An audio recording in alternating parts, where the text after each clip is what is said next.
الرحمن الرحيم الحمد لله رب العالمين والصلاة والسلام على أشرف الأنبياء وسادة الأتقياء وسيد المرسلين سيدنا وحبيبنا محمد وعلى آله وأهل بيته وصحبه أجمعين. أما بعد،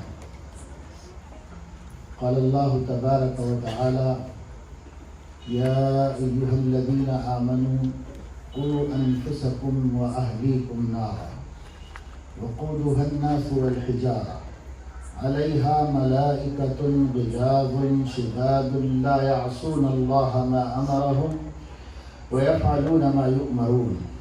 صدق الله العظيم. قال النبي صلى الله عليه وسلم: طلب العلم فریضۃ علی کل مسلم. قابل احترام علماء کرام، معزز دوستوں، بزرگوں، شہر سے کافی فاصلے پر اس مدرسے کے صحن میں آپ حضرات بڑی تعداد میں جمع ہوئے اور آپ کے ساتھ مستورات بھی کچھ یہاں پر جمع ہیں. یہ پروگرام کا عنوان بھی مفتی صاحب نے آپ کے سامنے رکھا اور بتایا. دینی تعلیم سے اس وقت مراد مدرسے والی تعلیم ہے. مدرسے اپنی جگہ بہت اہمیت رکھتے ہیں اور مدارس میں جس تعلیم کا نظام ہے وہ دنیا کی تعلیموں میں سب سے اعلیٰ تعلیم ہے. اور حافظ بننا، عالم بننا اتنی بڑی سعادت ہے کہ نہ اس سے بڑی کوئی ڈگری ہے اور نہ اس سے بڑا کوئی مقام و مرتبہ ہے. اس کی فضیلت، مرتبت، اہمیت سب کچھ اپنی جگہ پر ہے اور تسلیم ہے. آج کے پروگرام کا مقصد مدارس کی اہمیت بتانا یا بچوں کو حافظ عالم بنانے کی فضیلت بتانا نہیں ہے، بلکہ آج کے پروگرام کا مقصد تمام مسلمان بچوں اور بچیوں کو بقدر ضرورت علم دین سے آراستہ کرنے کی ذمہ داری کا احساس دلانا ہے. آج کے عنوان کے تحت جس بات کی طرف توجہ دلائی جا رہی ہے یہ اپنے مرتبے کے اعتبار سے فرض عین کام ہے اور حافظ عالم بننا فرض کفایہ ہے. فرض کفایہ اور فرض عین اسلام کی فقہ کی اصطلاح ہے. فرض کفایہ کا مطلب یہ ہوتا ہے کہ اگر ہر بستی میں ضرورت کے بقدر لوگ یہ کام کر لیں تو باقی لوگ گناہ سے محفوظ ہو جائیں گے. اور فرض عین کا مطلب یہ ہوتا ہے کسی کے کرنے سے کوئی دوسرا گناہ سے محفوظ نہیں ہوتا، سب کو کرنا پڑتا ہے. اس کی عام مثال جو آسانی سے سمجھ میں آ سکتی ہے، نماز 5 وقت کی اور جنازے کی. جنازے کی نماز فرض کفایہ ہے. کیا مطلب؟ اگر جس بستی میں کسی کا انتقال ہوا اس بستی میں سے کتنے لوگ چلے گئے اور جا کر کے انہوں نے اس کی تیاری کی اور تجہیز تکفین کی، نماز پڑھی اور اس کی تدفین کر دی، تو بستی کے جو مسلمان اس کے جنازے میں شریک نہیں ہوئے وہ گنہگار نہیں ہوں گے. کوئی بھی نہیں پڑھتا نماز تو سب کے سب گنہگار ہوتے، لیکن کچھ لوگوں کے پڑھ لینے کی وجہ سے دوسرے لوگ سعادت سے، ثواب سے محروم ہوئے ہوں گے لیکن گنہگار نہیں ہوئے. پڑھتے تو اجر ملتا، بہت بڑا اجر ہے.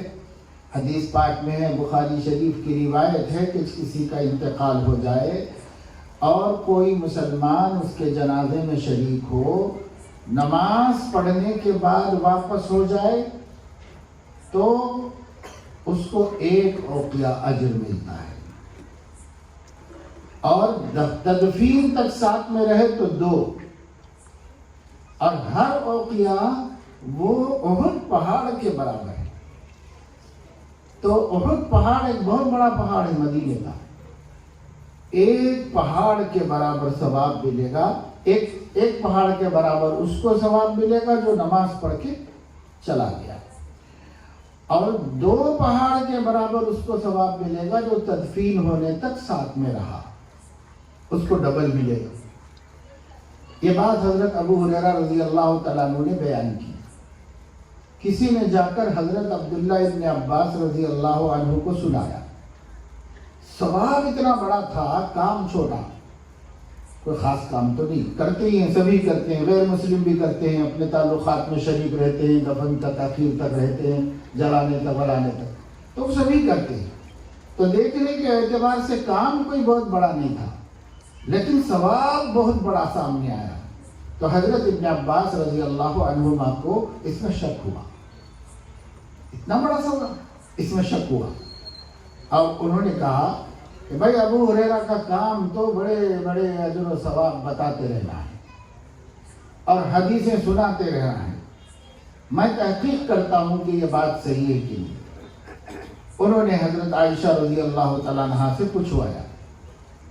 حضرت عائشہ رضی اللہ تعالیٰ عنہا نے کہا ابو ہریرہ نے صحیح حدیث سنائی ہے، حضور علیہ السلام نے واقعتاً یہی کہا تھا، ایک پہاڑ احد پہاڑ کے برابر ثواب اس کو جو نماز تک رہا، اور اس کو 2 پہاڑ کے برابر جو دفن تک رہا۔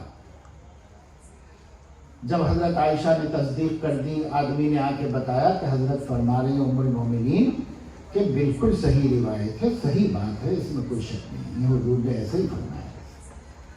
اب تصدیق ہو گئی، یقین ہو گیا حضرت ابن عباس کو۔ اب کیا کہہ رہے ہیں؟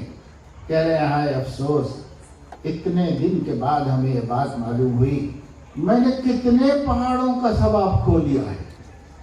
پہلے معلوم ہوتا تو میں کبھی بھی نماز پڑھ کے واپس نہ آتا، تدفین تک رہتا، اور یہ کتنے پہاڑوں کا ثواب سے محروم ہو گیا نا۔ ہم لوگوں کو ثواب واب کچھ معلوم نہیں ہے، اس وجہ سے سمجھ میں نہیں آتا۔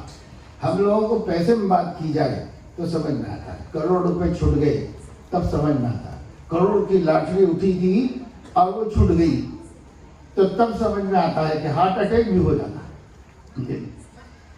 لیکن ہم لوگ ثواب کی بولی نہیں سمجھتے، ہم لوگ پیسے کی بولی سمجھتے ہیں، پیسے سے سمجھانا پڑتا ہے، لیکن اب ہم پیسے سے کیسے سمجھائیں؟ حضور نے تو اس کو احد پہاڑ کی مثال دی کہ اتنا بڑا ثواب ملے گا، اتنا بڑا ثواب۔ تو خیر، میں آپ کو یہ بتانا چاہ رہا ہوں کہ جیسے نماز ہے نا، یہ نماز اگر بستی کے سب لوگ نہ پڑھیں تو اتنا ہی ہوگا کہ یہ جو ثواب مل سکتا تھا نہیں ملے گا۔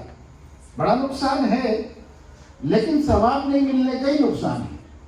پوچھے گا نہیں اللہ تعالیٰ قیامت میں کہ کیوں نہیں گئے تھے آپ نماز پڑھنے، نہیں پوچھے گا، یعنی گناہ نہیں ہوگا، اور گناہ نہ ہونا بھی بہت بڑا فائدہ ہے ہمارا۔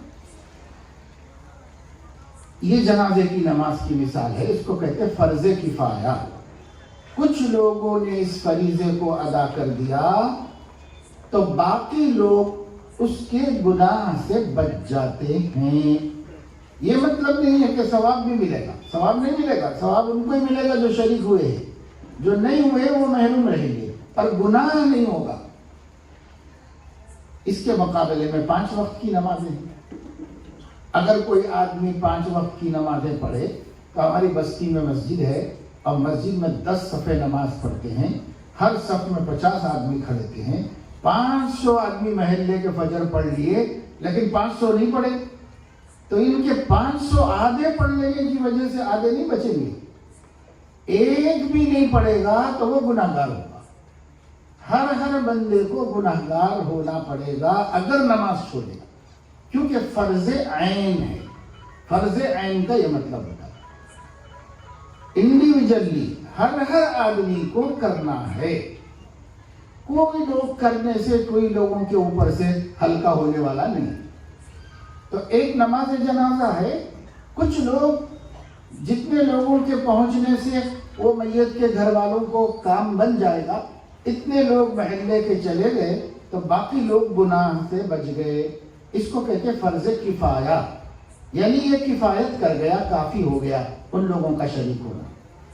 اور دوسرا ہے فرض عین، جیسے 5 وقت کی نماز، یہ فرض عین ہے۔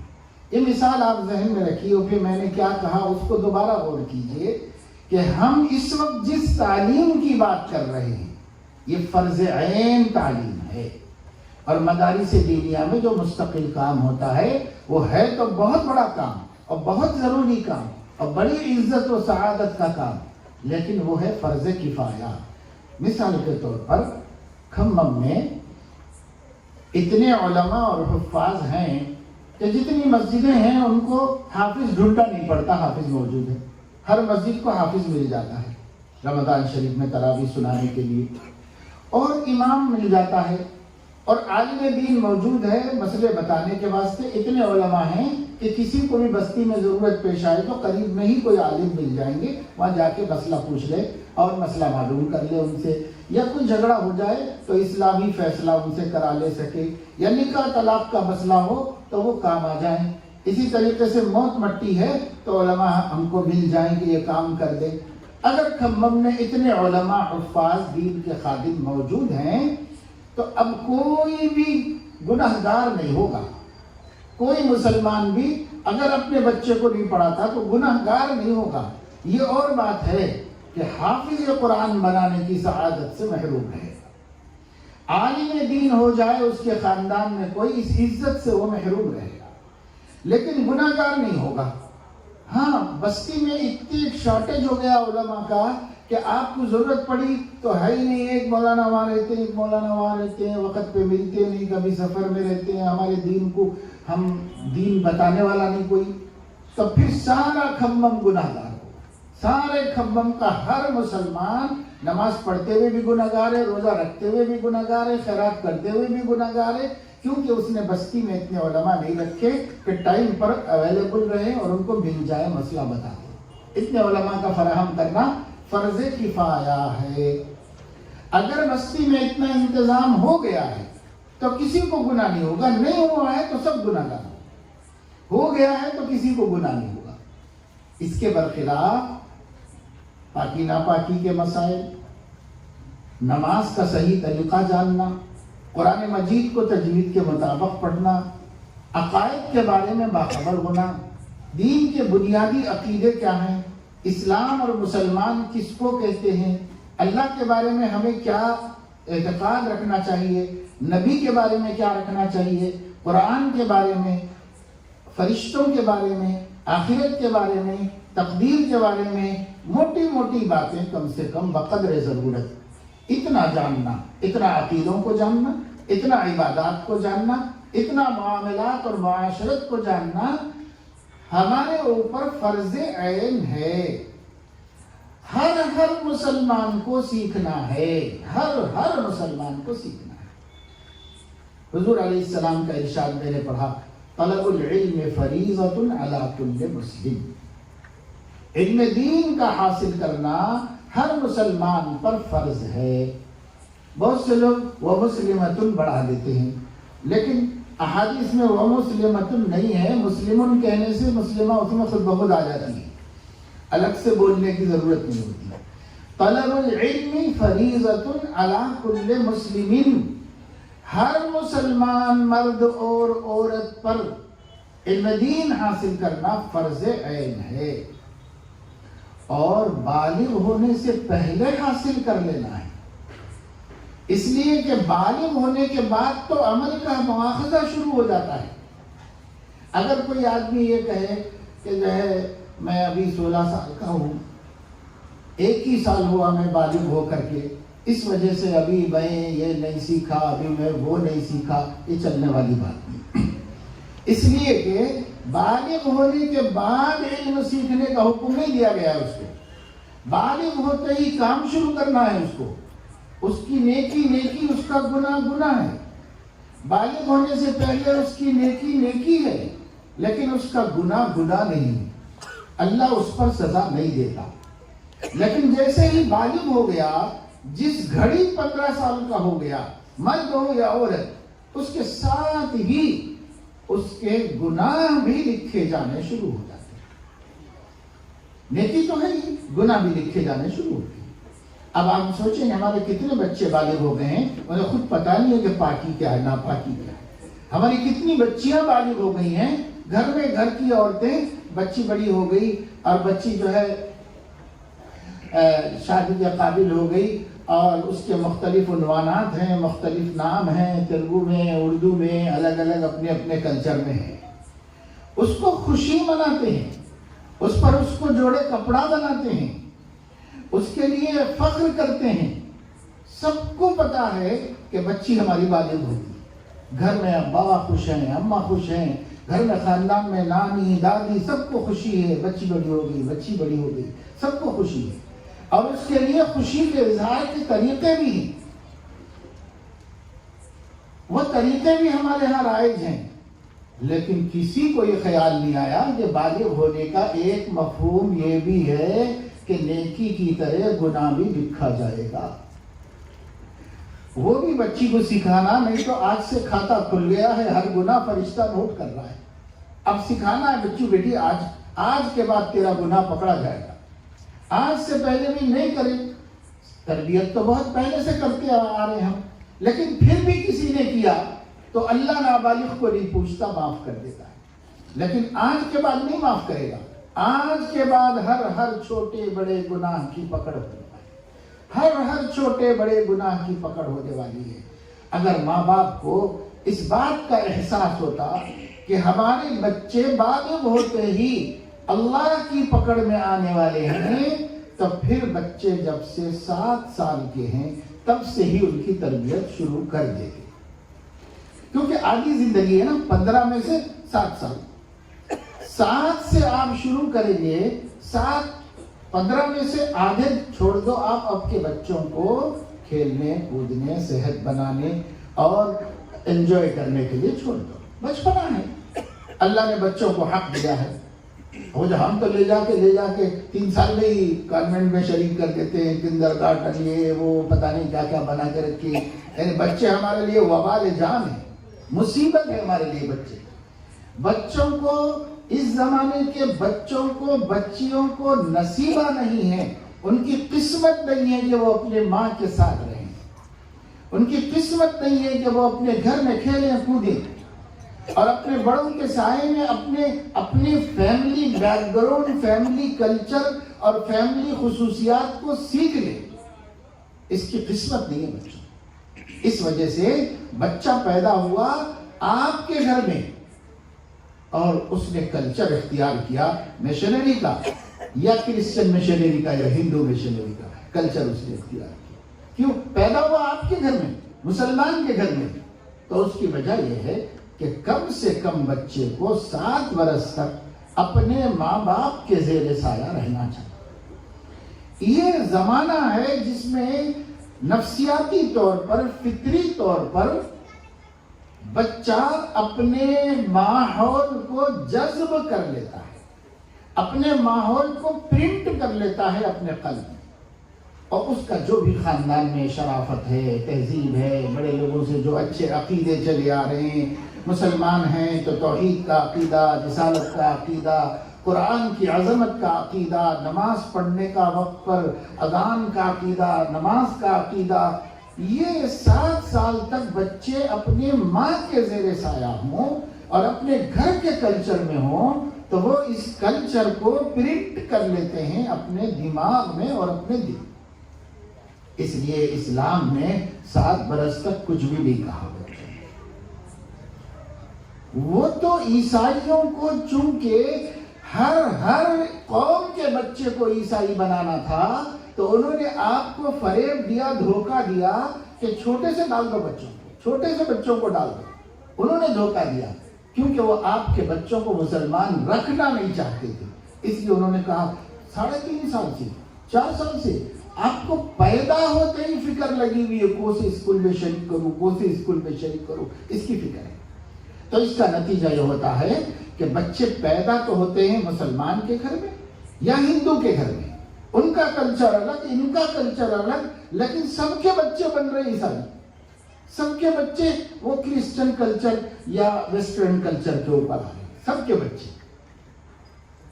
آپ میں جو بڑے عمر کے ہیں انہوں نے دیکھا ہوگا، میں نے دیکھا اپنے بچپن میں، اپنی جوانی تک دیکھا، ہر قوم کا ایک الگ کلچر تھا، ہر قوم کا ایک الگ کلچر تھا. لوگ بھانت بھانت کی تہذیبوں میں، بھانت بھانت کے لباسوں میں نظر آتے. ہم بڑوں سے پوچھتے تھے کہ یہ کون لوگ ہیں؟ تو ارے بھائی یہ جین لوگ ہیں. یہ کون لوگ ہیں؟ یہ کائسٹ لوگ ہیں. یہ کون لوگ ہیں؟ یہ مسلمان، یہ سکھ. ہر ایک اپنے کلچر میں الگ تھا.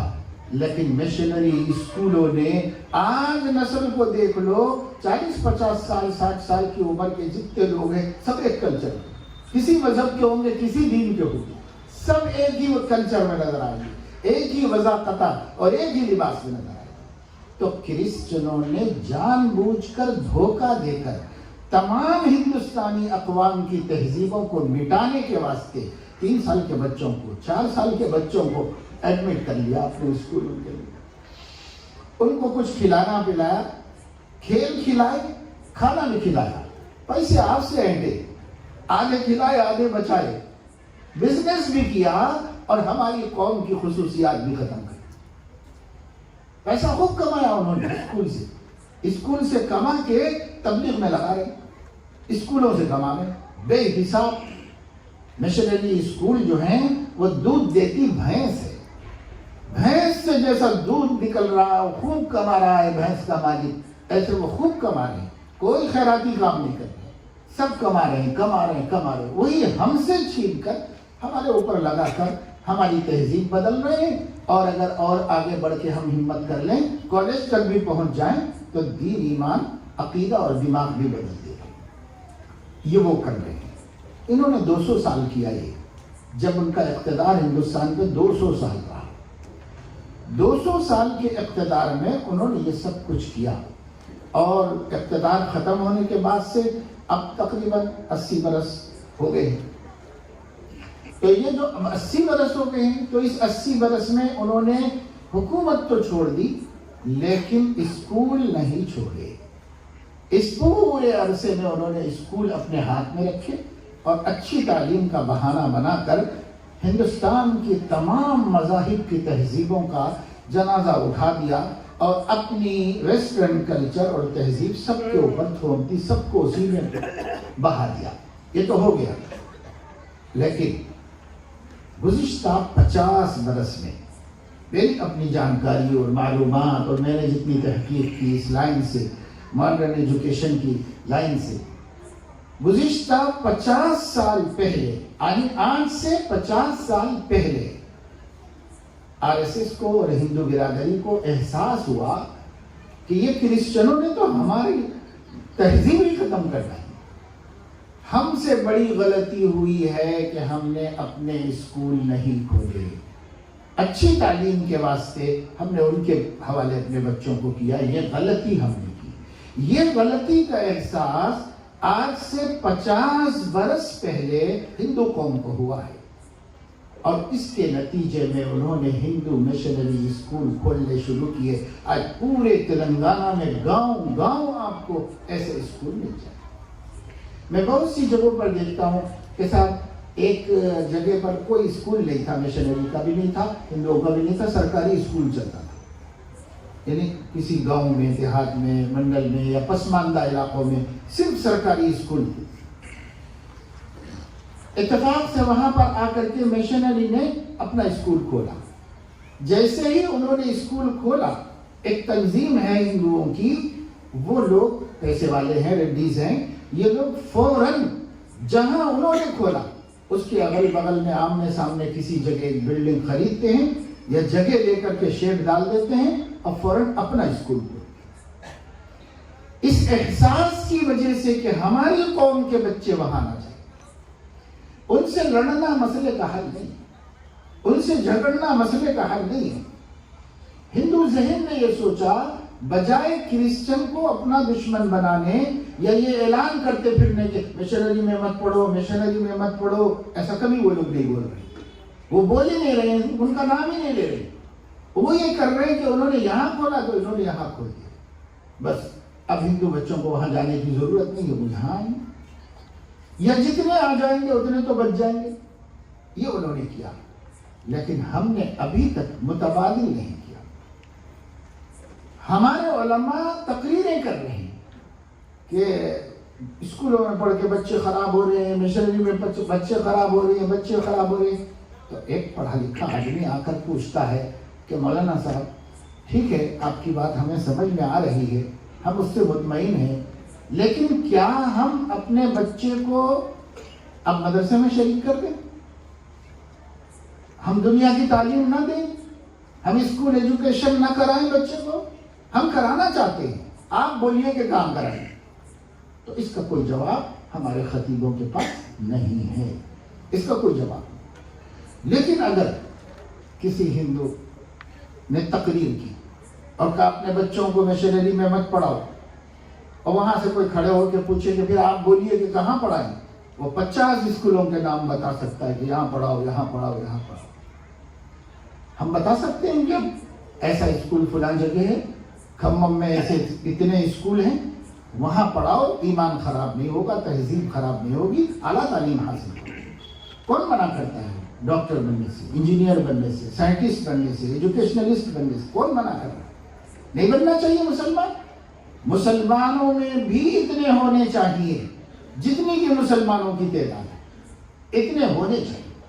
نہ صرف ہماری قوم کے لیے ہونے چاہیے بلکہ وہ اپنے پیشے کو دوسری قوموں کی خدمت میں لگا کر اسلام کا تعارف کرنے کا سبب بن جائے کہ مسلم ڈاکٹر کیسا ہوتا ہے، مسلم انجینئر کیسا ہوتا ہے، مسلم سائنٹسٹ کیسا ہوتا ہے. اپنے آپ کو منوائے اور اپنے آپ کو بتلائے، لوگ فرق کرے کہ دیکھو یہ 2 آدمی ہیں مگر اس کے بعد اس میں زمین آسمان کا کیوں فرق ہے. بھائی یہ ڈاکٹر صاحب ہے، بس وہ انسانیت کے لیے جی رہے ہیں اور وہ انسانیت کے خدمت گزار ہیں. لیکن یہ ڈاکٹر صاحب ہے، انہوں نے کبھی خدمت کی نہیں کی. کرنے والے ماشاءاللہ سے دوسرے طبقوں میں بھی بڑے اچھے ڈاکٹرز ہیں، اچھے پیشہ ور لوگ ہیں، اچھے وکیل ہیں، اچھے لائر ہیں، جو انسانوں کے لیے مذہب دیکھے بغیر کام کرتے ہیں.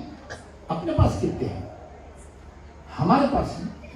اور ہیں بھی تو بہت سے ایسے ہیں کہ جن کی ہم تعریف کرنا مشکل ہے. تھوڑے لوگ ہوتے ہیں جن کی تعریف کرنا پڑتا ہے، سب ایک ہی دھارے میں بہ رہے. وجہ کیا ہے؟ وجہ یہ ہے کہ پڑھائی ہوئی وہی ہوئی جہاں نہیں ہونی چاہیے تھی. اگر وہاں ان کی پڑھائی ہوتی جہاں انہیں اللہ کا تعارف ہوتا، نبی کا تعارف ہوتا، اسلام کا تعارف ہوتا، اسلام کی خوبیوں کا پتہ چلتا، ہمارے آقا کے اخلاق، کردار، کیریکٹر کے بارے میں جانتے، صحابہ کرام کی زندگیوں کے بارے میں جانتے، اور یہ جانتے ہوئے ڈاکٹر بنتے، یہ جانتے ہوئے انجینئر بنتے، یہ جانتے ہوئے ٹیچر بنتے، یہ جانتے ہوئے لیکچرر بنتے، پروفیسر بنتے، سائنٹسٹ بنتے، یا ٹیکنالوجی کے ماہر بنتے. تو پھر یہ لوگ جہاں ہوتے ان کو زبان سے تبلیغ کرنے کی ضرورت نہ ہوتی، ان کا وجود، ان کا کیریکٹر لوگوں کے دلوں میں اسلام کی جڑیں رہے. لیکن ہے ہمارے پاس ایسے اسکول؟ ہمارے پاس ایسے اسکول نہیں ہے، تھوڑے ہیں دھوکے کے. وہ یہ کہ ہم لوگ نورانی قاعدہ بھی پڑھا رہے ہیں، ہمارے پاس دینیات بھی پڑھا رہے ہیں، ایڈورٹائز کرتے ہیں، صرف دین پسند مسلمانوں کے بچے بھی آ کے داخلہ لے لیں. باقی یہ ان کو سکھاتے ہو کہتے کچھ بھی نہیں ہے، کچھ رٹا دیتے ہیں اور اینول فنکشن میں ایک سورہ فاتحہ سنا دیتا ہے، انگلش میں حدیث سنا دیتا ہے، یہ سنا دیتا ہے، اور دماغ تو ان کا مسلمان نہیں بنا. تو کیا کام کر رہے ہیں؟ ایسا اسکول جس اسکول میں بچہ پڑھے تو اس کی تعلیم کا اسٹینڈرڈ کسی بھی مشنری اسکول کے مقابلے میں کم نہ ہو، لیکن اس کا ماحول اس کو پکا مسلمان، عاشق رسول اور خدا کا بندہ بنا رہا ہو.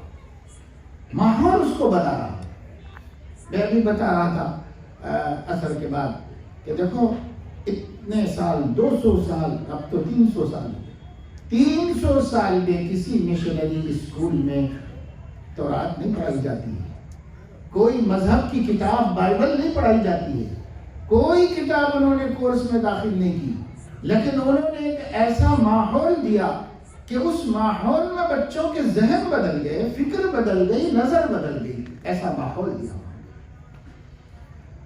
آج ہم مسلمانوں کے لیے بڑا المیہ ہے، مالدار مسلمانوں کے لیے، جائیداد رکھنے والے مسلمانوں کے لیے، بڑے بڑے دولت مند مسلمانوں کے لیے کروڑوں کی زمینیں پڑی ہوئی ہیں، بیکار پڑی ہوئی ہیں، اس کا ریٹ آ رہا ہے کروڑوں کے اندر، پھر بھی جو ہے آپ سوچ رہے ہیں کہ 1 کروڑ اور بڑھ کے آنے دو، کیا کرنا ہے، اور 1 کروڑ بڑھ کے آنے دو کیا۔ ارے بابا، اب جو کروڑوں میں آ رہا ہے، جو کوڑیوں کی زمین تھی اب کروڑوں میں بن گئی ہے، بیچ دو اور ایک اچھا اسکول قائم کرو اور 10 کروڑ کما لو اس کے ذریعے سے، لیکن مسلم قوم کے لیے کوئی سایہ دو، کوئی سائبان بنو، مسلم قوم کے لیے کوئی رحمت کا ابر بنو، ان کے بچوں کو بچانے کا ذریعہ نہیں کر سکتے مالدار۔ کتنے زمینوں کے مالکین ہیں جو کروڑوں کی زمینوں کے مالکین ہیں۔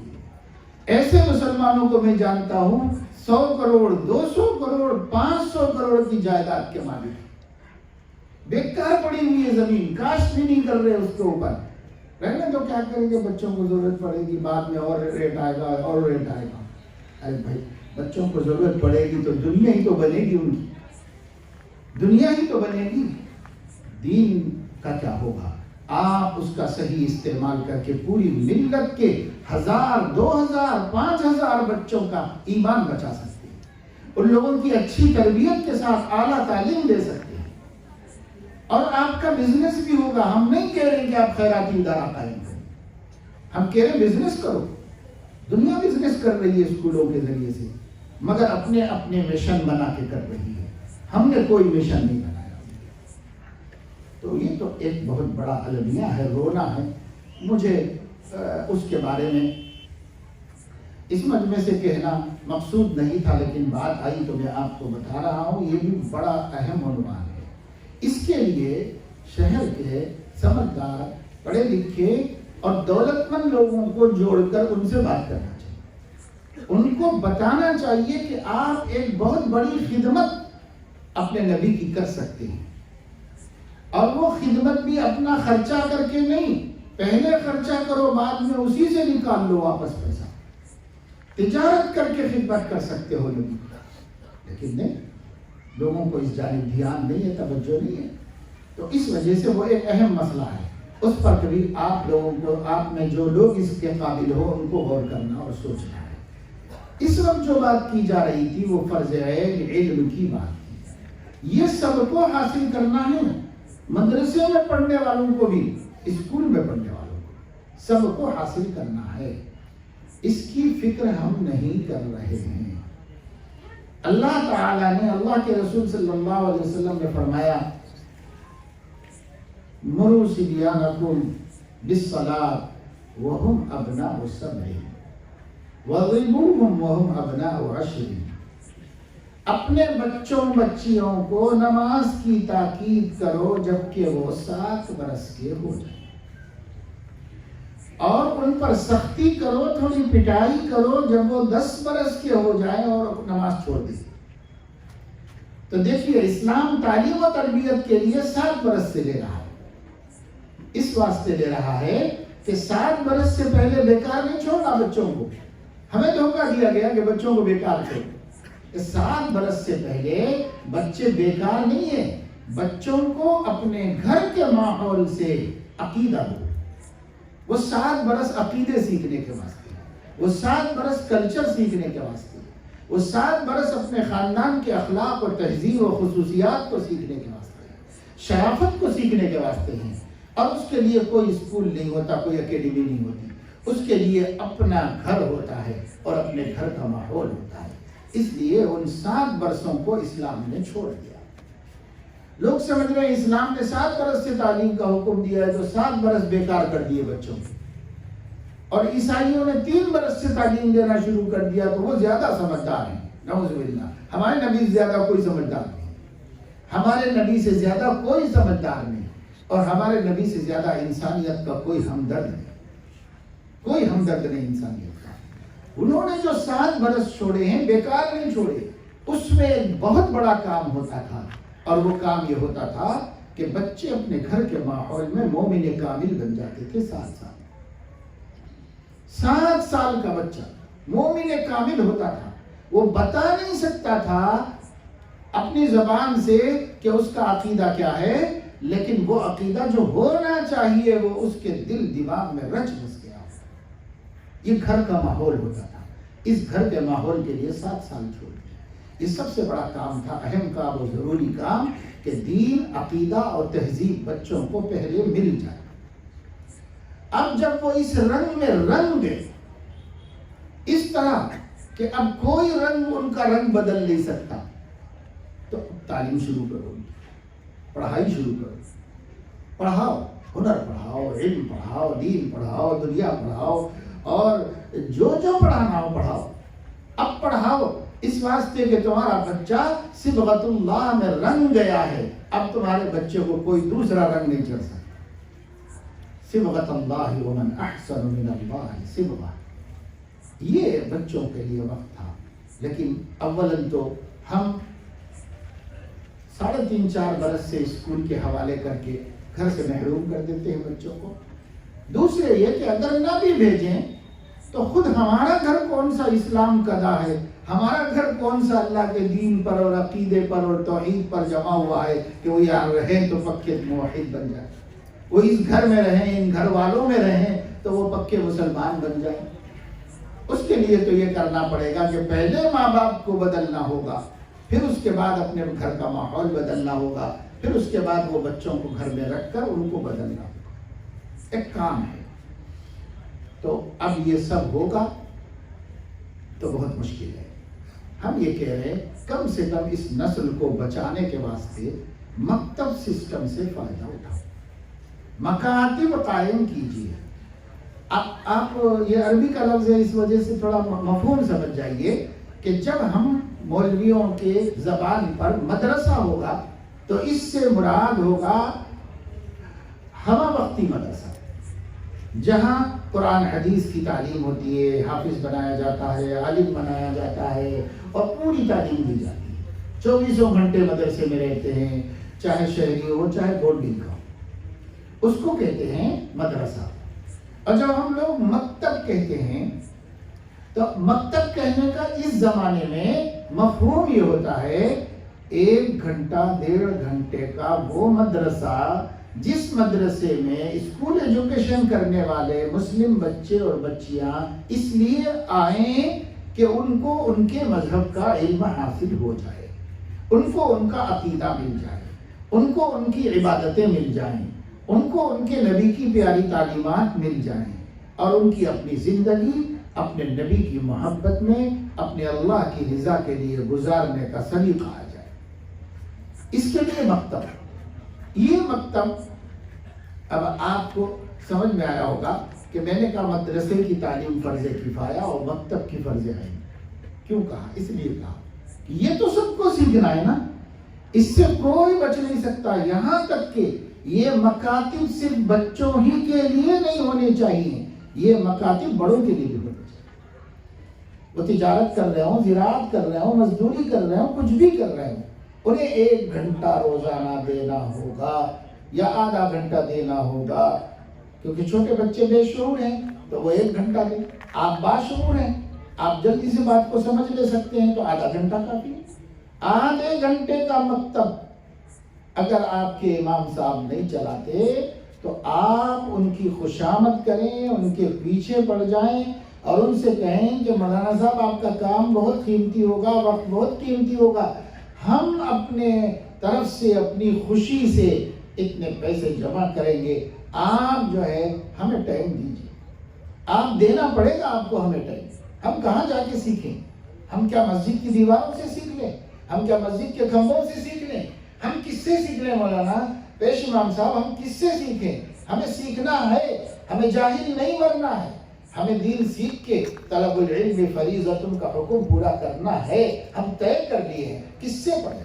یا تو آپ بتاؤ کس سے پڑھیں، یا نہیں تو آپ پڑھاؤ ہم کو. ہاں آپ کا ٹائم لگتا ہے، آپ کا نقصان ہوتا ہے، کوئی بات نہیں. ہم لوگ ہیں، ہم 10 آدمی ہیں، ہم 10 آدمی مل کے آپ کی خدمت کریں گے. آپ کا وقت ہمیں چاہیے.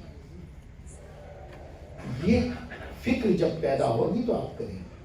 کتنے مسلمان ہیں عمریں گزر جا رہی ہیں ابھی تک قرآن پڑھنا نہیں آیا. کتنے مسلمان ہیں عمریں گزر جا رہی ہیں ابھی تک ان کے کلمے صحیح نہیں، کلمے صحیح نہیں.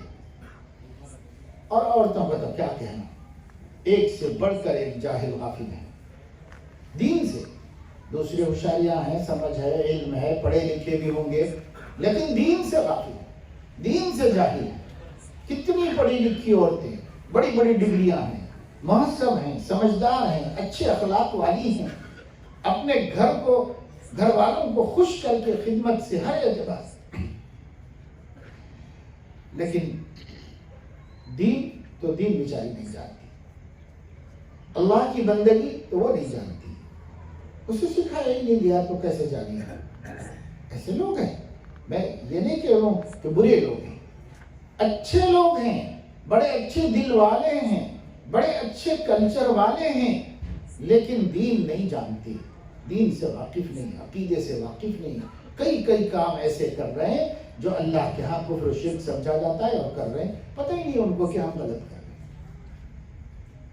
وہ اتنے اچھے لوگ ہیں کہ اگر ان کو پتا ہو تو وہ کبھی نہ کریں، لیکن ان کو پتہ ہی نہیں، باپ نے نہیں سکھایا، ماں نے نہیں سکھایا، کسی نے بھی نہیں سکھایا۔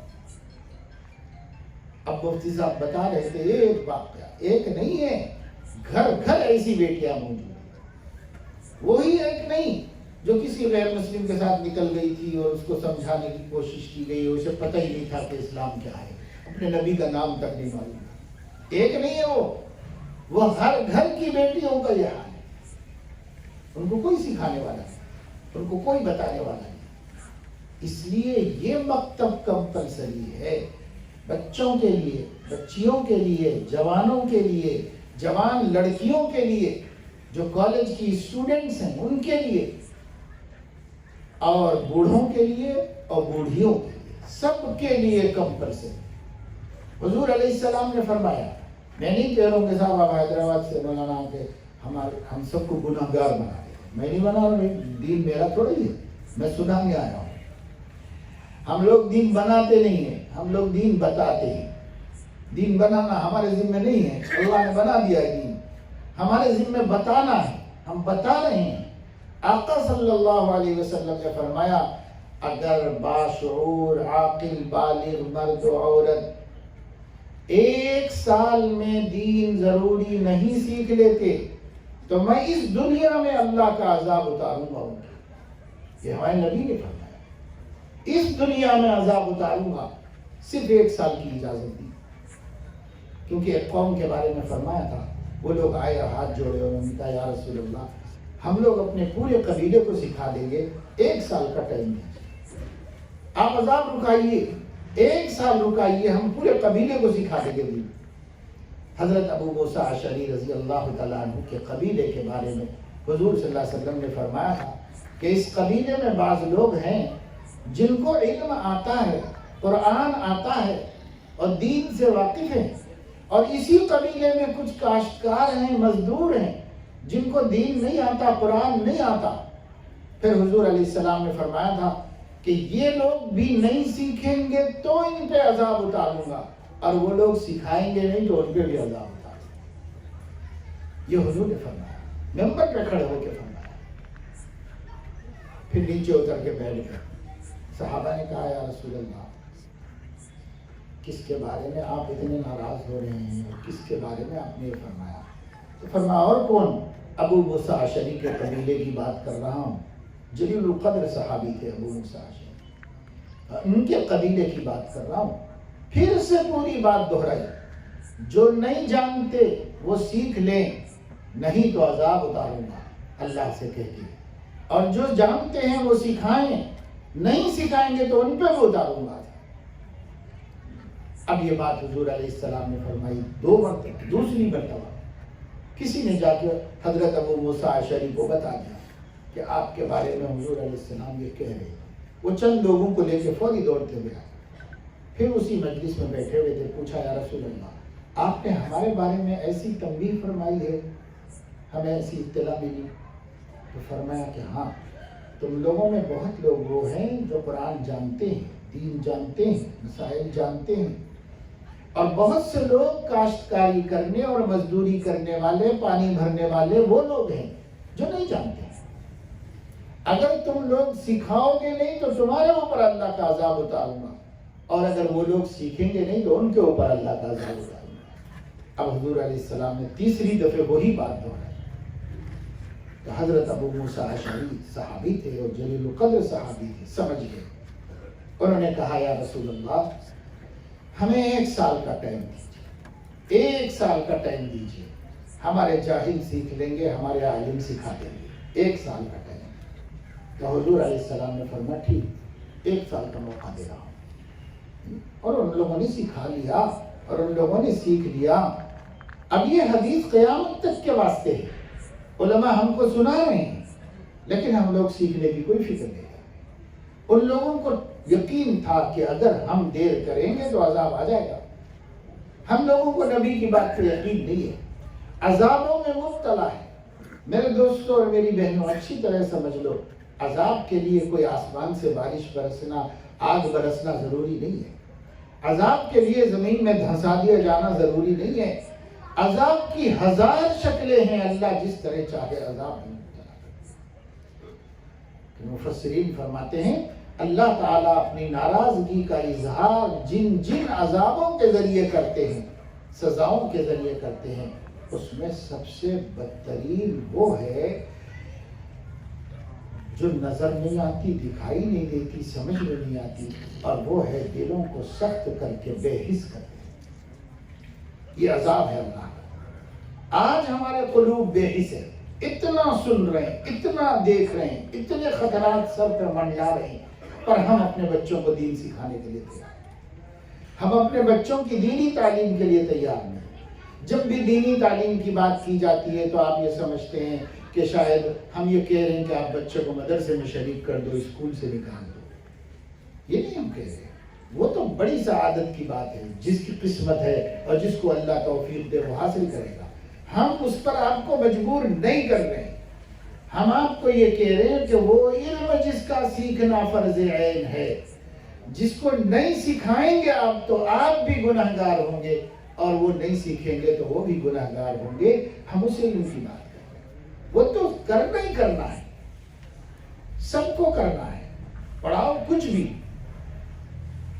کوئی بھی آپ ٹیکنالوجسٹ بناؤ، اپنے بچوں کو یہ ٹیکنیک سکھاؤ، وہ ٹیکنیک سکھاؤ، ہنرمند سکھاؤ، میکانک بناؤ، اور اے سی میکانک بناؤ، الیکٹریشین بناؤ، اور آپ جو ہے جو بنانا چاہے بناؤ. بھائی روزی روٹی کے لیے کوئی بھی کسب حلال کا راستہ بچوں کو سکھاؤ. پڑھ سکتے ہیں، گریجویشن کر سکتے ہیں تو کوالیفائڈ بناؤ، نہیں کر سکتے ہیں تو ہنرمند بناؤ. ہم تو خود اس کی بھی شکایت کرتے ہیں کہ مسلم بچے بے ہنر کیوں ہیں. مسلم بچوں کو باہنر بناؤ. تعلیم کے ذریعے قابل بنتے ہیں تو تعلیم کے ذریعے بناؤ.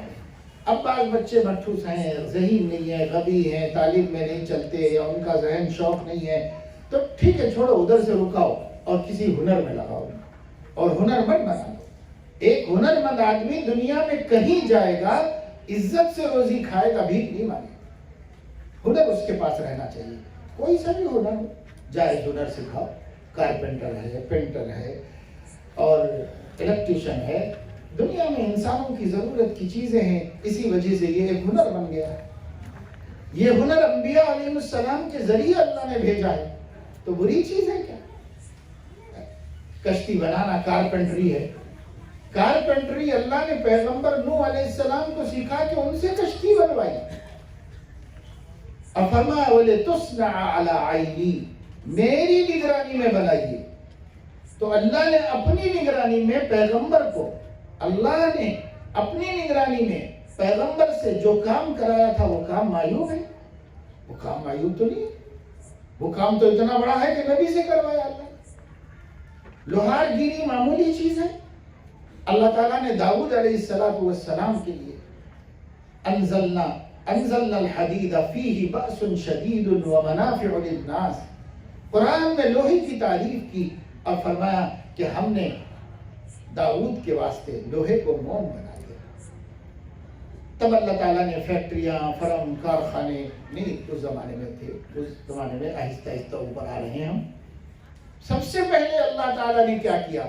اپنی قدرت سے ان کے ہاتھ کو اس قابل بنا دیا کہ بجائے بھٹی میں ڈال کے پگھلانے کے ان کے ہاتھ میں لوہا آتا تھا تو وہ ہو جاتا تھا. ایک معجزہ اللہ نے ان کو دے دیا. اور اللہ تعالیٰ نے فرمایا کہ ہم نے داؤد کے لیے لوہے کو موم کر دیا. اب وہ اس سے زرہیں بناتے تھے. زرہ مطلب یہ ہے کہ پہلے نیٹ بناتے تھے، اس سے لوہے کی تار بناتے تھے، تار سے نیٹ بناتے تھے. اس نیٹ سے جنگ میں پہننے کے لیے ایک کپڑا ہوتا ہے، جیسے سینے پہ تلوار نہ لگے اور نیزے آ کے نہ چبھیں، تو اس کا کرتا بناتے تھے، جاکٹ بناتے تھے. تو پہلے لوہا موم ہو جاتا تھا، اس سے وہ تار بناتے تھے، تار سے نیٹ بناتے تھے، نیٹ سے جاکٹ بناتے تھے. داؤد علیہ السلام سے اللہ نے یہ کام کرایا خود سکھا کے پیغمبر سے. اور حضرت داؤد علیہ السلام اگرچہ کہ بے مثال تاجدار اور بادشاہ تھے، لیکن قوم کے خزانے سے نہیں کھاتے تھے، اپنے ہاتھ کی محنت کی مزدوری سے کھاتے تھے. اسی لیے حضور علیہ السلام نے فرمایا سب سے پاکیزہ روزی اپنے قوت بازو کی کمائی ہے. اللہ کے نبی داؤد اپنے ہاتھوں کی محنت سے کھاتے تھے. یہ سب سے پاکیزہ کمائی ہے، اس میں شبہ نہیں ہے. ہم نے محنت کی اور ہماری محنت کا پیسہ ہے، اس میں کوئی شبہ نہیں ہے، بالکل پاکیزہ پیسہ ہے. تو میرے عزیز و دوستو، بناؤ بچوں کو، سکھاؤ. ہمارے قوم کے بچے بیکار نہ رہیں. کوئی سندگاہ ہونی چاہیے جو مسلمانوں کے بڑے بڑے لمبی چوڑی باتیں کرنے والے اور مسلمانوں کی خیر خواہی کی بڑے بڑے دعوے کرنے والے، ان کو پکڑو اور ان سے کہو کہ اور بڑی بڑی خیر خواہیاں آپ چاہے نہ کریں، لیکن ہماری بستی میں ایک سندگاہ قائم کر دیجئے. جتنے آوارہ پھر رہے بچے ان کو پکڑ کے لائیے، انہیں ہنر سکھا دیجئے، عزت سے زندگی گزارنے کا ان کو حوصلہ دیجئے. اور جب بچے وہاں پر اس طریقے سے ہنر سیکھ رہے ہوں گے تو اس سندگاہ میں ایک مسجد بھی ہو اور یہ ہمارے بچے وقت پہ نماز پڑھنا سیکھ لیں، سچ بولنا سیکھ لیں، دیانت سے کام کرنا سیکھ لیں، کسٹمر کو دھوکہ نہ دیں. یہ ان کے دماغ میں بٹھا دو. 2 سال میں سیکھیں گے ایک کورس.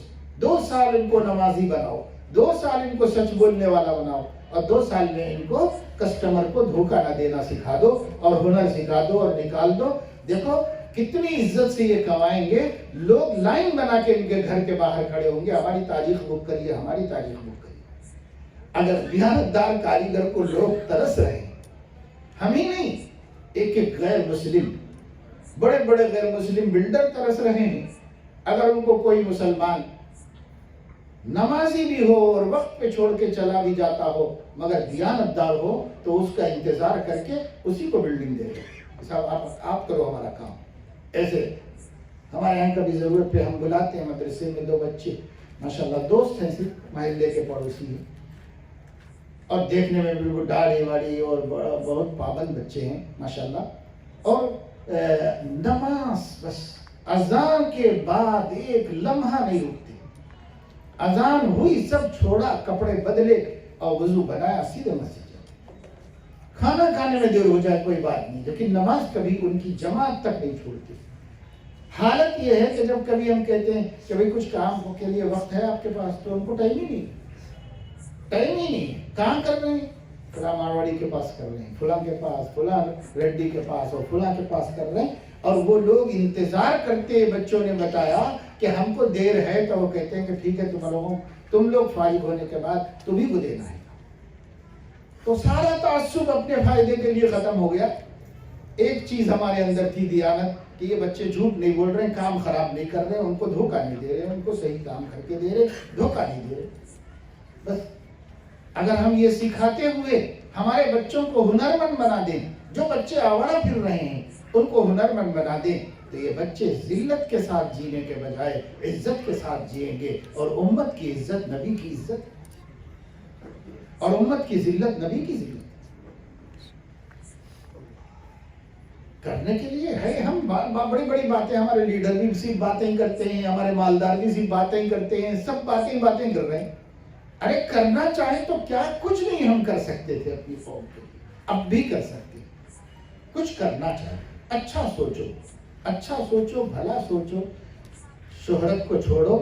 RSS 90 برس تک کبھی اپنا پرچار نہیں کیا، لیکن آج دیکھیے انہوں نے اپنے آپ کو اتنا مضبوط کر کے سر باہر نکالا ہے کہ اب ان کے آگے کوئی ٹکنے والا نہیں. 90 سال صبر کیا ہے. شہرت نہیں، نام نہیں، اپنے ایڈورٹائز نہیں، کچھ نہیں، انڈر گراؤنڈ محنت ہو رہی ہے. ہم کو تو صاحب ایک چھوٹا سے کام سے پہلے اتنا بڑا جلسہ، اس میں اعلانات، اور اس کے بعد کام شروع ہوا، 1 سال تک شروع بھی نہیں، صرف نام و نمود، صرف شہرت، صرف اعلانات، صرف اعلانات، صرف اعلانات۔ کرو تو صحیح، اللہ کے بندوں کے پاس پیسہ ہے، اللہ کے بندے اچھے کام کر سکتے ہیں، کریے۔ کتنے لوگ ہیں جو بڑے منسٹروں کے دوست بنے ہوئے ہیں مسلمان، ان کے لیے کام کرتے ہیں، ان کی دوستی پہ فخر کرتے ہیں، اور ان کے پاس چانسز ہیں کہ ان سے وہ لوگ اقلیتوں کا بجٹ لے کر مسلم بچوں کو تباہی سے بچانے کا سامان کریں، اپنی دوستی کا فائدہ اٹھائیں، مگر کچھ بھی شوق نہیں ہے، بس یہ شوق ہے کہ صاحب اسٹیج پہ آئیں اور کچھ اچھل کود کے اپنے کارنامے گنا دیں، اور وہ کارنامے کہاں ہیں؟ زمین پہ تو دیکھنے کو ملتے نہیں کہ وہ زمین پہ کہاں ہے وہ کارنامے، بس اتنا شوق ہے۔ یہ سب لوگوں کو بدلنا ہوگا، ہم چاہیں گے تو ان سب کے حالات بدل سکتے ہیں، ہم ان سب کو کام کا آدمی بنا دے سکتے ہیں۔ ہم دیش میں رہتے ہیں، ہمیں سب سے تعلقات رکھنا ہے، اور جس کو جو ہم فائدہ پہنچا سکتے ہیں پہنچانا ہے، اور جس سے جو ہم فائدہ اٹھا سکتے ہیں اٹھانا ہے۔ ہم کٹ کے تو نہیں رہ سکتے، لیکن ہم اس کے بارے میں سوچتے ہیں۔ تو یہ 2 چیزیں بھی ایک موضوع ہے مستقل، مگر میں اتنے بڑے مجمع کو یہاں اس مدرسے کے انتظامیہ کے ذریعے سے اس لیے نہیں بلایا ہوں کہ میں آپ کو یہ سب کاموں کے لیے بولوں، میں بول دے رہا ہوں اس لیے کہ شاید اس میں سے کسی کو سمجھ میں آ جائے اور اللہ اسے توفیق دے اور وہ خود کرے یا کر سکنے والوں کو کھڑا کر دے۔ ضروری نہیں ہے کہ ہم سب کر سکیں، ہم میں ہر آدمی ہے، لیکن ہمارے سرکل میں کوئی ایسا ہو سکتا ہے کہ جس کو ہم اچھی طرح ایکسپلین کریں اور اس کے دماغ میں آ جائے اور کھڑا ہو جائے، ایسا ہو سکتا ہے۔ دیکھیں، میں نے ایک دن بھی اسکول نہیں پڑھا، میں جس زمانے میں پڑھا ہوں اس زمانے میں تو ہمارے ماحول کے اندر اسکول کی تعلیم جانتے ہی نہیں تھے، ہم نے صرف دین کی تعلیم حاصل کی۔ میں اگر اسکول کھولنا چاہوں تو نہیں کھول سکتا، میں اگر بچوں کی اسکول ایجوکیشن کے لیے کوشش کرنا چاہوں تو نہیں کر سکتا، لیکن میں نے ایک تاجر سے کہا کہ آپ کے بچے ہمارے بچے پڑھ کے آ رہے ہیں، ہم ان کے لیے ایک مدرسہ کھولنا چاہتے ہیں۔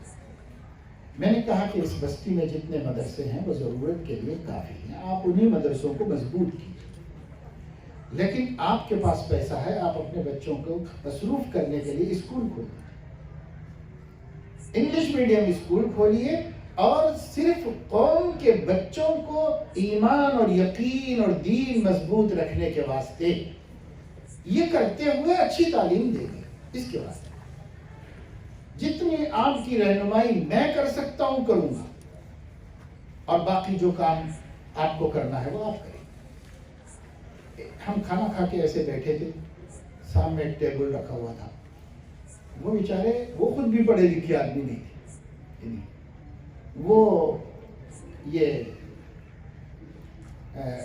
قریشی آدمی تھے، گوشت کا کاروبار کرنے والے، لیکن اللہ نے پیسہ دیا، بچے عالم بنے تھے، تو انہوں نے فوراً کہا کہ آپ مجھے بتا دیجئے کہ کیسا اسکول بنایا جائے۔ ہم نے اس کو لائٹ لیا اور وہاں پینسل کاغذ رکھا ہوا تھا، اس کے اوپر ایک نقشہ بنایا، ایسا ہونا چاہیے، یہاں یہ ہونا چاہیے، یہاں یہ ہونا چاہیے، یہاں یہ ہونا چاہیے۔ ہم سمجھے کہ بھائی ہو سکتا ہے، ایک جذبہ ہوتا ہے، ایک جوش و جنون ہوتا ہے، لیکن اس اللہ کے بندے نے 10 ایکڑ زمین اس کام کے لیے اپنی وقف کر کے اس کے اوپر اس نقشے پر تعمیر شروع کی۔ 2 کارخانے تھے، اس کو بیچ دیے، اور اسے بیچ کر سارا سرمایہ، ساری پونجی اس پہ لگا۔ گھر بیچنا پڑا تو ایک گھر بیچ دیا اور اس کے پیسے بھی اس میں لگا دیے، اور اس اسکول کھولا۔ الحمدللہ اب اس اسکول کے اندر 800 بچے مسلمانوں کے پڑھ رہے ہیں، اس تربیت کے ساتھ پڑھ رہے ہیں کہ ان بچوں کی وجہ سے ان کے گھروں میں مائیں پردہ کرنے لگی اور ان کے باپ نماز پڑھنے لگے، اور اعلیٰ تعلیم ہے، اور CBSE کا کورس ہے سینٹرل گورنمنٹ کا، اور ایگزام ہونے کے بعد سینٹرل گورنمنٹ نے اسٹینڈرڈ کو تسلیم کر کے 10ویں کی بھی اجازت دی،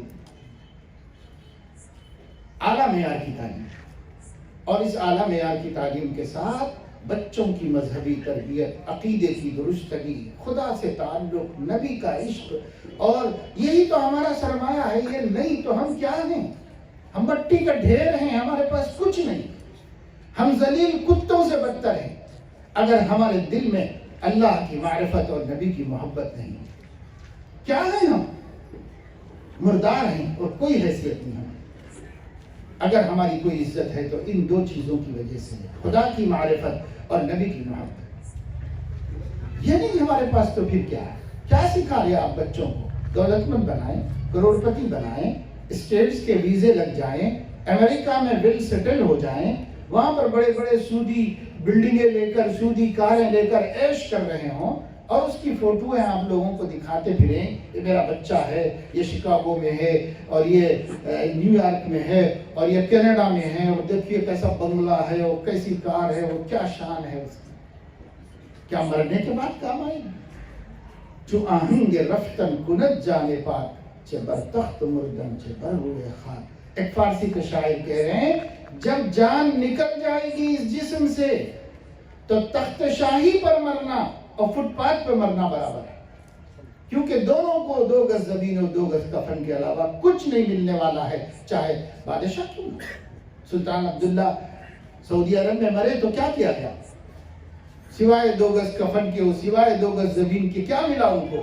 پورے سعودی عرب کے سونے کے خزانوں کے مالک تھے، آئلز کے مالک تھے، اور پیٹرول کے مالک تھے. کیا ملا؟ کچھ بھی نہیں ملا.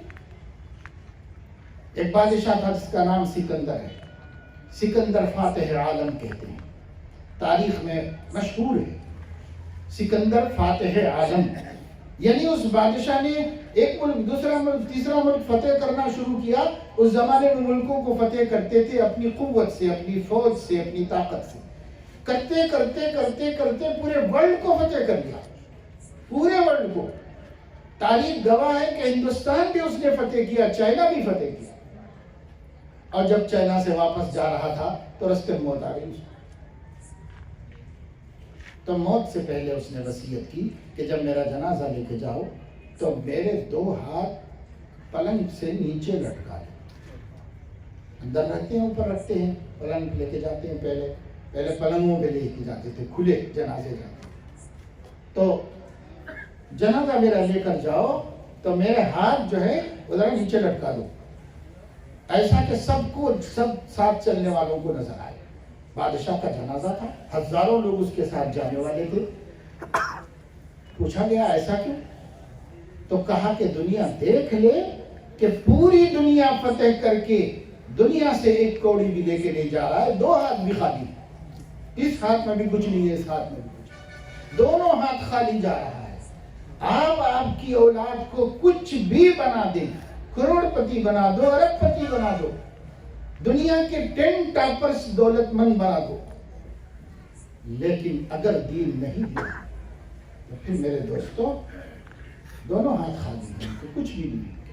اس دنیا سے آدمی دنیا نہیں لے کے جاتا، اس دنیا سے آدمی اعمال لے کے جاتا ہے، قرآن کی تلاوت لے کے جاتا ہے، نمازوں کی پابندی لے کے جاتا ہے، روزے لے کے جاتا ہے، حج اور عمرہ لے کے جاتا ہے، خیرات لے کے جاتا ہے، انسانیت کی خدمت اور غریبوں کی دعائیں لے کے جاتا ہے. وہی نہیں ہے اس کے پاس تو اس کے کروڑوں اربوں خربوں یہیں چھوڑ کے جانا ہے.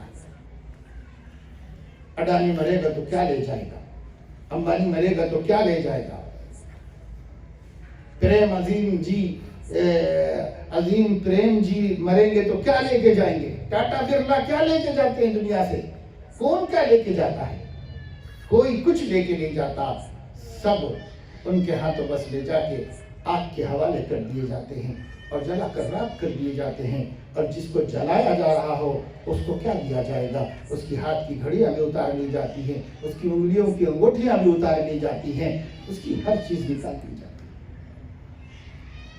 تو جو چیز لے کے نہیں جا سکتا آخرت میں، اس کے لیے تو ہم پوری زندگی اپنی اولاد کے پیچھے لگا رہے، اور جس کو ضرورت ان کو ہے آخرت کے سفر میں وہ کچھ بھی تیاری نہیں کرائے، کچھ بھی نہیں کرائے. کیا فائدہ ہوگا؟ ایک بہت بڑے عالم دین ہیں، اس وقت بھی ہیں دنیا میں، حضرت شیخ الاسلام مولانا تقی عثمانی صاحب دامت برکاتہ. ابھی حیات ہیں، زندہ ہیں، اللہ ان کی عمر میں برکت عطا فرمائے. پورے ورلڈ کی بڑی بڑی تنظیموں میں ممبر ہیں. علم اللہ نے بہت دیا، محدث ہیں، فقیہ ہیں اپنے زمانے میں، چیف جسٹس بھی رہے پڑوس کے ملک میں. وہ فرماتے ہیں کہ ایک صاحب میرے پاس آئے، نماز کے بعد ملے، اپنے بچے سے ملاقات کریں، خوب روح بلند قامت نوجوان بچہ تھا، اور کہا کہ مولانا یہ میرا چھوٹا بیٹا ہے، یہ امریکہ میں رہتا ہے، یہ ڈگری کیا ہوا ہے، فلاں مشہور دنیا کی کمپنی میں یہ اس عہدے پر ہے، اور اس کو ماہانہ اتنے لاکھ روپے تنخواہ ملتی ہے، اور یہ ہے، اور یہ بڑا اچھا بچہ ہے، بڑا انٹیلیجنٹ ہے، وہ بڑا ذہین ہے، اور بہت نام کمایا ہے، پوری کمپنی میں اس کی عزت ہے، اور فلاں ہے، اور ہم لوگوں کی بھی بڑی خدمت ماں باپ کی کرتا ہے، بڑے اچھے اخلاق کا ہے. پھر آخر میں انہوں نے کہا کہ حضرت مگر بس ایک کمی ہے اس کے اندر، وہ یہ کہ دین کی طرف اس کا رجحان ہے، جھکاؤ نہیں ہے دین کی طرف، بس وہ فیشن ویشن دنیا بس ہی اسی میں رہتا ہے، دین کی طرف کچھ رجحان نہیں. تو حضرت فرماتے ہیں کہ مجھے بڑا افسوس ہوا، بہت افسوس ہوا. میں نے ان سے کہا کہ تعجب ہے، میں آپ کو ایک مثال دینا چاہتا ہوں، وہ بھی سن لیجیے. کہا کہ ایک آدمی بیمار ہوا اور وہ بستر پہ تھا، لوگ پریشان ہوئے، گھر والے جا کے حکیم کو بلا کے لائے. ڈاکٹر صاحب آئے، ڈاکٹر صاحب نے آ کر کے ان کو پورا چیک کیا، نبض دیکھی، اور سب دیکھنے کے بعد انہوں نے کہا ماشاءاللہ آپ کا بچہ بہت خوبصورت ہے، اور ماشاءاللہ بہت سڈول ہے، جسم بھی بہت بھاری ہے، خون بھی بہت ہے اس کے جسم کے اندر، اور اس کی پنڈلیاں بھی اچھی ہیں، اور پیر بھی خوبصورت ہے، اور آنکھیں بھی بہت عمدہ ہیں. بس ایک بات ہے کہ اس کی روح نکل گئی، جان نکل رہی ہے. کہا یہ مثال سمجھ رہے ہیں، جو اس کی مثال ہے ٹھیک وہی مثال آپ کے بچے کی ہے، جو آپ کہہ رہے ہو کہ یہ ساری خوبیاں ہیں، بس ایک کمی ہے کہ دین کی طرف رجحان. یہ کیا ہے؟ یہی تو اصل کمی ہے. گویا پورا بدن ہے لیکن اس بدن میں روح نہیں ہے، جسم نہیں ہے. مسلمان دین کو کیا سمجھ رہے ہیں؟ مسلمان دین کو ایک مد زائد سمجھ رہے ہیں، گھر میں رکھے والے گملے کے اور ایک خوبصورتی کے شو پیس کے برابر بھی نہیں سمجھ رہے ہیں دین کو. شو پیس ٹوٹ جاتا ہے تو غضبناک ہوتے ہیں، کون نکالا تھا، کون گرایا تھا، کیسے ٹوٹا، اتنا قیمتی، اتنا بھاری تھا. لیکن بچے نے نماز چھوڑی تو کسی کو اتنا بھی اثر ہوتا ہے، اتنی بھی تکلیف ہوتی ہے؟ نہیں ہے. اسی کا نتیجہ ہے کہ ہماری بچیاں ہیں تو ہمارے گھر کے اندر، لیکن خدا جانے کس کس سے انہوں نے تعلقات قائم کرنا. 2-4 دن پہلے ایک نوجوان نے مجھ سے کہا کہ حضرت دعا کیجئے، ہم لوگ بہت پریشان ہیں. کیوں پریشان ہیں؟ کہا ہمارے ماموں کی بیٹی ہے، ابھی 12 سال کی ہے، لیکن ایک غیر مسلم سے تعلقات قائم کی ہوئی، 2 دن سے گھر میں نہیں تھی، پوچھنے پر معلوم ہوا کہ اس نے بلایا تو یہ چلی گئی. ابھی ہم لوگوں کو ڈاؤٹ ہے، ہم لوگ ہاسپٹل میں اس کو چیک اپ کرانے کے لیے. 12 سال کی بچی، یہ ہمارا گھرانہ ہے، یہ محمد رسول اللہ صلی اللہ علیہ وسلم کی امت کا گھرانہ ہے. ارے وہ کتنے قانون بناتے ہیں، ان کو بنا دینے دو، ان قانونوں سے نہیں مسئلہ حل ہونے والا ہے. وہ قانون تو صرف مسلمانوں کے جی جلانے کے واسطے ہے، ان کو بھی ہمدردی نہیں ہے کسی سے. وہ قانون صرف آپ کا جی جلانے کے واسطے بنا رہے ہیں.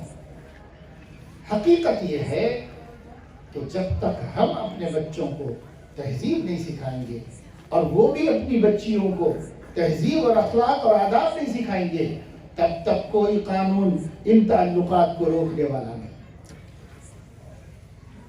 ان عقل مندوں کو چاہیے کہ وہ ایسا قانون بنائیں کہ ہر قوم اپنے بچیوں کو گھر کے اندر اپنا دین سکھائے، اپنے اخلاق سکھائے.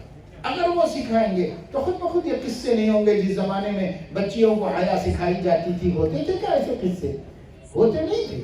اب نہیں سکھاتے ہیں تو وہ نہ اپنے بچیوں کو ان کو بھی سکھانا پڑے گا، اور ہمیں اپنے بچیوں کو سکھانا پڑے گا. کسی قانون سے یہ مصیبت ختم ہونے والی نہیں ہے، یہ صرف اپنے دین کو سکھانے سے ختم ہے. لیکن اس کا علم نہیں دیا جا رہا، سکھایا ہی نہیں جا رہا، تعلیم ہی نہیں دی جا رہی. تو اس لیے میرے دوستوں اور بزرگوں، اس پروگرام کا مقصد، حالانکہ یہ پروگرام طے ہو جانے کے بعد اب کچھ ایسی خبریں آئیں کہ جو ہے کچھ خاص حالات کی وجہ سے کرسمس کے پروگراموں کو بھی پرمیشن نہ دیا جائے، نیو ایئر کے پروگراموں کو بھی جمع ہونے کا پرمیشن نہ دیا جائے، ایسی باتیں آئی ہیں۔ لیکن یہ 10-12 دن پہلے طے ہو کر اعلان ہو چکا تھا۔ ہم نے کہا کہ ہم مختصر سی بات آپ کے سامنے کر دیں گے، تاکہ یہ مسئلہ بھی بڑا سیریس ہے اور اس وقت بہت اہم مسئلہ ہے۔ اس واسطے میں صرف تفصیل میں دے رہے آپ سے اتنا کہوں گا کہ جو نیشنل ایجوکیشن پالیسی آنے والی ہے، آ چکی ہے، آرڈیننس پاس ہو گئے ہیں اور اس کے لیے سلیبس بھی تیار ہو رہا ہے اور بہت سی چیزیں ہیں۔ اس میں کچھ خوبیاں ہیں، کچھ خامیاں ہیں۔ ایسا نہیں ہے کہ وہ کوئی بری چیز ہی ہے سر سے لے کے پیر تک، ایسا نہیں۔ اس میں بہت سی اچھائیاں ہیں، بہت کچھ اچھا سوچا گیا ہے، بہت کچھ خرابیاں ہیں۔ اس میں ملک کا نقصان بھی ہے، قوم کا نقصان بھی ہے۔ وہ سب سیاسی ہتھ کنڈے ہیں جو سیاست والے جانے، ہمیں اس میں ہمیں زیادہ جانا نہیں ہے، گھسنا نہیں ہے اور اس پر کچھ بولنا نہیں ہے۔ ابھی کہا گیا ہے وہ 450 صفحات کی پالیسی کو 60 پیج میں جو اب لا کر پاس کرایا گیا ہے، اس کے اندر یہ کہا گیا ہے کہ 2 لاکھ ماہرین کی رائےوں کو ملحوظ رکھ کر ہم نے یہ پالیسی تیار کی۔ میں نے بعض ماہرین تعلیم سے سنا کہ 2 لاکھ رائیں تو آئی تھی وہ 450 صفحات کی پالیسی پر، 2 لاکھ رائیں پورے ملک کے ماہرین نے دیے تھے، شکایتیں، تنقیدیں، قابل اصلاح باتیں اس میں رکھی تھی۔ وہ لوگ تو یہ کہہ رہے ہیں کہ اسے ان لوگوں نے نیٹ پر کھولا بھی نہیں ہے، لیکن اس کی ٹوٹل لے کر اس میں لکھ دیا ہے کہ 2 لاکھ لوگوں کی رائے آنے کے بعد ہم نے یہ پاس کیا ہے۔ سمجھ رہے ہیں؟ تو خیر اب وہ جو بھی ہوگا وہ پاس ہے اور اس پالیسی پر ملک کو لایا جا رہا ہے۔ اس کے لیے کہا گیا ہے کہ 30 برس تک اس میں تبدیلی نہیں کی جائے گی۔ تو وہ 30 ایئرس کے لیے آنے والا ایک نظام ہے جو ملک کے کسی بھی حکومت کے نظام کے تحت تعلیمی پالیسیوں کا طریقہ کار ہوتا ہے، وہ ہے۔ لوگ کہتے ہیں کہ اس میں بہت سی اچھی باتیں بھی ہیں، بہت سے فائدے کی ہیں، لیکن بہت سی چیزیں بہت غور کرنے کی ہیں۔ لیکن یہ کامن ہے، کامن تبصرے کے اعتبار سے۔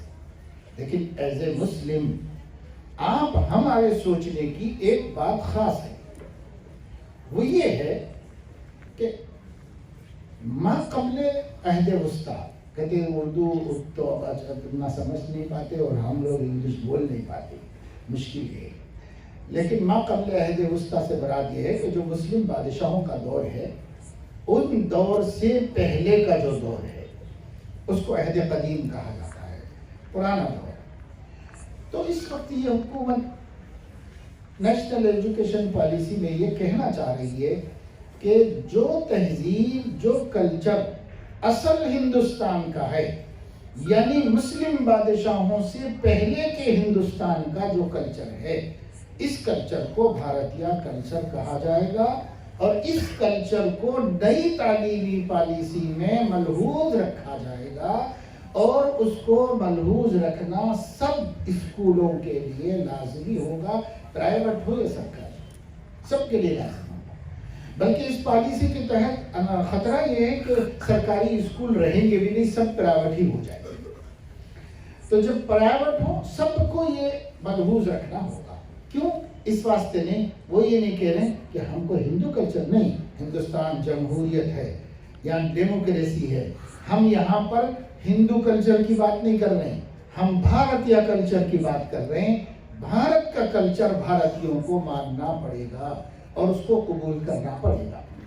تو خیر ٹھیک ہے، یہ بات اس طریقے سے، اس سادگی سے کہہ دی گئی ہے کہ اس کے انکار کے لیے راستہ نہیں رکھا انہوں نے اس کو اب اگر آپ کہیں گے ہم نہیں مانتے تو کہا جائے گا کہ آپ اپنے کو بھارتی نہیں مانتے، یہ کہا جائے گا۔ اور اگر آپ کہیں گے کہ ٹھیک ہے ہم بھی قبول کرتے ہیں، بھائی ہم بھی بھارتی ہیں، تو وہ کلچر توحید سے جگہ جگہ ٹکرائے گا، جگہ جگہ توحید سے ٹکرائے گا۔ اور ہمارے مذہب کی بنیاد عقیدہ توحید پر ہے، ہم اگر اس میں ڈھیلے پڑے تو سرے سے ہمارے دین کی بلڈنگ ہی گر جائے۔ تو سب سے زیادہ مشکل پیش آ رہی ہے ہم کو اور اقوام کو، چونکہ یہ مسئلہ نہیں ہے تو اس لیے وہ صرف خوبیوں کو دیکھ رہے ہیں کہ پالیسی میں خوبیاں کیا ہیں، وہ اسی کو دیکھ رہے ہیں۔ اور ہم مسلمانوں میں بھی جو جدید تعلیم یافتہ طبقہ ہے، جس طبقے کو علماء سے اور دین سے کچھ زیادہ حصہ نہیں ملا ہے، تعلق نہیں ہے، وہ اچھے لوگ ہیں، مخلص لوگ ہیں، ان لوگوں کو بھی صرف خوبیاں نظر آ رہی ہیں اور وہ یہ کہہ رہے ہیں کہ بھئی یہ تو بہت اچھا ہے، ایسا ہونے میں کیا حرج ہے، ہونا چاہیے۔ مگر یہ کہ جو لوگ مذہب کی روح کو جانتے ہیں وہ سمجھتے ہیں کہ اگر یہ کلچر کی بات ٹکرا سکتی ہے اس ملک میں تو صرف مسلمان سے ٹکرا سکتی ہے اور کسی سے۔ اس لیے مسلمانوں کے بچوں کو ایسا تو نہیں ہو سکے گا کہ ہم نہیں پڑھائیں، اور ایسا بھی نہیں ہو سکے گا کہ ہم پڑھا لیں اور اس کو فالو نہ کریں، یہ بھی نہیں ہو سکے گا، کیونکہ جو بھی اسکول کھولے گا اس نئی پالیسی میں پرمیشن کو آسان کر دیا گیا ہے۔ اس کا انہوں نے نام رکھا ہے لائٹ اینڈ ٹائٹ۔ بہت آسانی سے اسکول کھولنے کے وسائل دیے جائیں گے اور جو مشکلات اب تک تھی وہ ختم کر دی جائیں گی۔ بہت آسانی سے اسکول کھولے جا سکتے ہیں، لیکن ٹائٹ یہ ہوگا کہ جو انہوں نے تصور تعلیم دیا ہے اس کے خلاف کرنے کی اجازت ہے۔ تو اس طرح یہ ٹائٹ بھی ہوگا اور لائٹ بھی ہوگا۔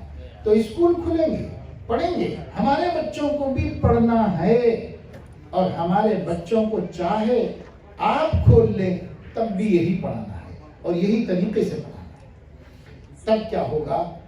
تو ہمیں صرف ایک بات کی شکایت، پوری پالیسی سے ہمیں کوئی شکایت نہیں، وہ ماہرین تعلیم اس کی خوبی خرابی کو وہ کہیں گے، وہ کہہ سکتے ہیں۔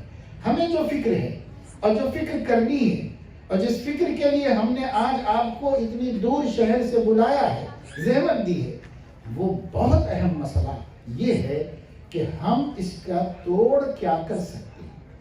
ہم اسے روک نہیں سکتے، ہمیں بھی قبول کرنا پڑے گا بھارت کے شہری ہونے کی حیثیت سے، ہمیں بھی قبول کرنا پڑے گا، لیکن اس کے اس ضرر کو جو ہمارے عقیدہ توحید کو متاثر کرنے والا ضرر ہے، اس ضرر سے اپنی نسلوں کو کیسے بچائیں۔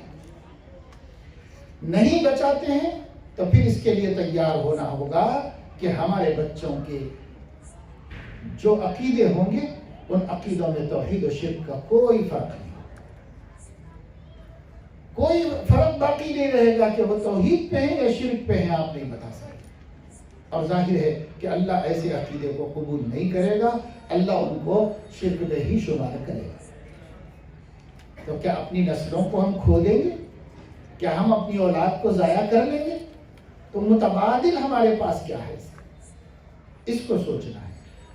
اور میرے دوستو، وہ متبادل یہی ہے جو میں نے شروع میں بات کی تھی، مکتب قائم کرو، مضبوط مکتب، بہترین مکاتب قائم کیجیے۔ ہمارے بچے بچیاں، چھوٹے بچے چھوٹی بچیاں، وہ 1 گھنٹہ 1.5 گھنٹہ روزانہ کمپلسری مکتب کے لیے دیں۔ ماں باپ اپنی فکروں سے بھیجیں، ماں باپ اپنی فکروں سے مکاتب قائم کریں، اور مکاتب بھی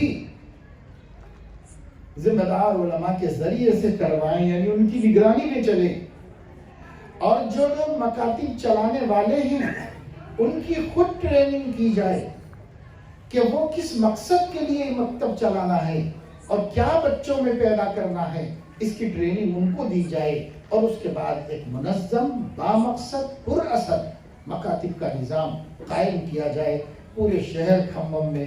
کھمم والے کرے یہ ایسا بستی بستی مکتب، گلی گلی مکتب ہو، کوئی ایک بچہ بھی نہ ہو، اور ایسا امپاسبل نہیں ہے، پاسبل ہے۔ کیرالہ کے اندر کتنی ہی مسلم بستیاں ایسی ہیں جہاں اگر کوئی جا کے دیکھنا چاہے تو دیکھ لے، کوئی ایک بچہ، ایک گھر ایسا نہیں ملے گا جس کا بچہ اسکول کو تو جاتا ہو اور مکتب نہ جاتا ہو، ایسا نہیں۔ اگر وہ اسکول جا سکتا ہے تو مکتب کمپلسری جانا ہے۔ جب اسکول میں شریک کریں گے یہاں بھی شریک کریں گے، لازماً دونوں جگہ جانا، یہ کمپلسری ہے۔ یہ صرف ہمارے ہاں ایک جگہ پر کوشش ایسی ہے کہ اللہ کے بھی سب علاقوں میں نہیں، بعض ڈسٹرکٹس میں۔ اور اسرائیل جو یہودیوں کی ریاست ہے، ان کا ملک ہے، کنٹری ہے، اسرائیل میں ان کی قوم کے تمام بچوں کو 100% اسٹوڈنٹ کو کمپلسری طور پر اسکول ایجوکیشن کے ٹائمنگ میں سے 35% ٹائم تورات پڑھنے کے لیے دینا پڑتا ہے۔ وہاں کے وزیر تعلیم کے ایک انٹرویو میں نے سنا، ہر بچے کو دینا پڑتا ہے، پرائیویٹ اسکول ہو یا سرکاری اسکول ہو، تورات پڑھنے سے پہلے تعلیم نہیں دی جاتی، تورات پڑھنا کمپلسری ہے۔ کیوں؟ مذہب کے بغیر کسی تعلیم کا ان کے ہاں تصور نہیں۔ ہم ہی ایک ہیں، مذہب کہیں جائے چولہے میں، ہمیں اس کی کوئی فکر نہیں ہے، بچہ اچھا پڑھے اچھا پڑھے اچھا پڑھے اچھا پڑھے، بس یہ فکر۔ مذہب چھوڑو بھائی، مذہب کیا ہے؟ زبان سے انکار نہیں کرتے ہوں گے، عمل مسلمانوں کا یہی ہے کہ وہ مذہب کا کوئی مذہب کا ذکر ہی نہیں ہے بھائی، پڑھانا ہے بچوں کو اچھا پڑھانا ہے، بس مذہب کا ذکر ہی نہیں ہے، عقیدے کا ذکر ہی نہیں ہے، ایمان کی حفاظت کا کوئی تذکرہ ہی نہیں ہے۔ کیا کوئی بھی دولت بغیر حفاظت کے محفوظ رہتی ہے؟ چوری سے پیسہ محفوظ رہتا ہے، سونا محفوظ رہتا ہے، سبزی رکھ دو تو محفوظ رہتی ہے سڑک کے اوپر۔ کون سی چیز محفوظ رہتی ہے بغیر حفاظت کے؟ ایمان کیسے محفوظ رہ جائے گا حفاظت کے بغیر؟ اس لیے اس کی حفاظت کے واسطے سوچنا ہے، اور یہی ایک راستہ ہے، یہی ایک راستہ ہے، اب کوئی اور راستہ ملک میں ہمارے سامنے، یہی ایک راستہ ہے۔ اور دوسرا ہے تو آپ بتائیں، میں بھی جاننا چاہوں گا کہ اگر آپ کے ذہن میں کوئی اور راستہ ہو کہ دین بچ جائے گا، ایمان بچ جائے گا بچے، اس پالیسی کے ہوتے ہوئے یہ راستہ ہے، اس کی طرف ابھی سے ہم کو توجہ دے رہا ہے۔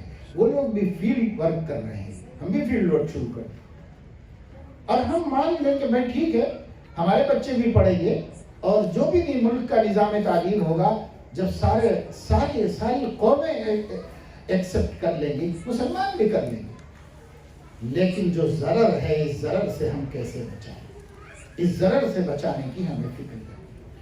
وہاں کوشش یہ کی گئی ہے ماحول ایسا بنایا جائے کہ اس ماحول میں جیسے عیسائیوں نے ذہن بدل دیے ہندوستانی اقوام کے، اب وہ مسلمانوں کے اور ہندوستان کے تمام اقوام کے ذہن ایک بنا دینا چاہتے ہیں، سب کا ذہن ایک سوچے، سب کا کلچر ایک ہو، سب کی سوچ ایک ہو، سب کے خیالات ایک ہو، اس کی کوشش کی جا رہی ہے۔